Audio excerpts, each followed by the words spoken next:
Hi there. Welcome to a Sunnyside quickie. Um, I'm working. I'm still working on a strange story, and it's Monday, so I didn't plan on doing one of my 30-minute "Oh look a squirrel" videos. Um, but I'm making something and a story, a recollection of a family experience that my dad told me. Um, Came to mind, and now everything makes sense from what my dad was trying to explain to me about a recollection he had from when he was a little boy. I thought, oh my goodness, I have to share this story. So, when he was a little boy, his grandmother was in a nursing home, which was quite close to where they lived. And her name was Jeanette Keats. Well, actually, it was spelled Jeanette, but the family, who was from right out of London and spoke a very thick Cockney accent, they pronounced it Janet. And so a lot of people thought her name was Janet. Pardon me. So when I was trying to find more about her, when I was doing her family tree, I kept looking for Janet, and then quickly figured out that her name was Jeanette. And, spelled Jeanette, but pronounced Janet. Janet, Mom said. So, hold on here. I got to figure out halfway. Oh, don't do this to me. So halfway of 4 is there. So halfway would be here. I'm making another one of those movable tag type of paper tucks.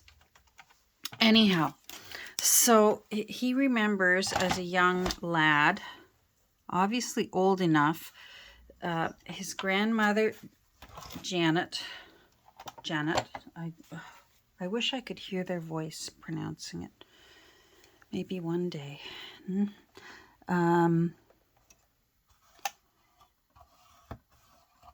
Why she was living in a nursing home, I don't know, because it was in their neighborhood, and she would come for Sunday dinner,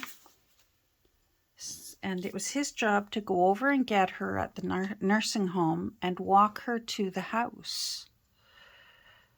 And she would have Sunday dinner with the family, and then it was also his job to walk her home again, back to the nursing home. So why someone was in a nursing home when they were quite able to walk that distance, and I'm already off topic. Anyhow, the story, I do have a point, and I think it's kind of funny. So my dad remembered one of his memory, because I said, what do you remember about your grandmother? And he said, well, I remember it was always my job to walk her back home after Sunday dinner, back to the nursing home. And he said she always wanted to buy me an ice cream on the way home to thank me for walking me home and walking her home. And he said it was the strangest thing, because he said she would say, now you wait right there where I can see you on the sidewalk. My dad's name was Ernie. Now, Ernie, you wait right there on the sidewalk where I can see you, and I'm just going to go over here. And he said she'd go over she'd find 2 parked cars, which wasn't hard to do in downtown Toronto. because in the section, they're just big old tall buildings, not unlike when you see like in New York City and the Manhattan area, big tall 3-4 story skinny houses and just parking on the street. And she would find 2 parked cars and she'd look around, and he said, and the best he could figure, she'd hoist up her dress and then out would come money out from under her dress.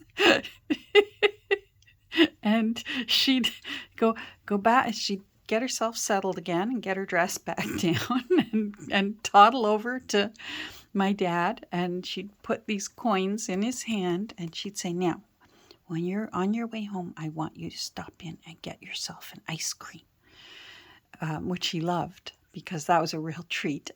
And he of course always did get himself an ice cream after he had dropped her off. But he always thought, what a strange thing that his grandmother would kept money somewhere up there. But he liked the ice cream, so he wasn't going to question it too much. Anyhow, I think I figured out now what she was doing, because I was looking for something to make a movable tab like we did the other day. Let me cover that up. Like we did the other day with this one with the mantle clock. So remember, if you follow along, you remember this movable tab that we made together. And I want to make another one for this next section that I'm working on. And I found this ad in the magazine from, I think it's 1916, the Modern Priscilla, that Fawn thoughtfully found in a thrift store and mailed it to me. And look at this. I hope this is clear. It says, money cheerfully refunded. Oh, 50 cents. Genuine leather is $1. It's what it is it's a little wallet and coin purse, and you strap it around your leg under your dress. And I bet she had one of those under her dress with a little bit of money tucked in it. And that's what she was doing. And she didn't want, she was a lady. And back then, knowing her and the era she was born in, because she was born in, oh gosh, the 1860s, 1870s, it wouldn't surprise me if she was still wearing longer length skirts. So she would have had to hoist it up to get underneath there to get the money out of her little, I bet it was one of these little change purses. How cute is that? So now I'm starting to think that maybe I need to keep this and put it into my journal and write that story out for my own family. Because I think I solved the mystery. Oh, I wish Dad was here so that I could tell him that I think I solved the mystery of his grands, where the magic money was coming from up underneath her dress to get him his ice cream. Oh dear. I wish I could tell my dad that that's probably what his grandmother was reaching for when she would get the ice cream money for him to thank him for walking her home after having Sunday dinner with the family. Isn't that the cutest? So what I'm going to do with this, let's just continue making it. Since I'm here, I think this is quickly turning into not a quickie, is I want it to stick out a little bit. So you decide what angle you want it to be. There needs to be enough stuck down so that you get a snug fit when you glue it down. So last time when I taught you this, let's come down a bit. Last time when I showed this, I drew a pencil line, just so you got a better idea. But I'm just going to go ahead and just glue it. I'm going to pull it out a bit in case that squidges a bit. And then we will have the little change purse. And it's from 1916, so that's about the right time. My dad was born in 1925. So if she had bought it for herself and kept it in a nice condition, you know, if it was leather, it would have kept at least 10 years. And he would have just been, so maybe by 1935, he was walking her home from the nursing home. She died in the early 40s. So anyhow, there's my funny little story about my great-grandmother giving my dad some probably pennies to get ice cream to thank him for walking her back to the home after Sunday dinner. And where on earth she was magically hiding those coins for the ice cream.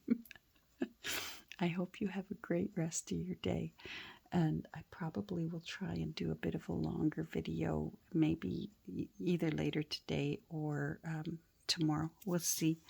I'm really enjoying working on our strange story. I've got this done. We'll go over this when we have a proper visit. Take care. Have a great rest of your day. I'm sorry to whoever owns a strange story, but this strange story belongs in my family. Have a great rest of your day. Bye.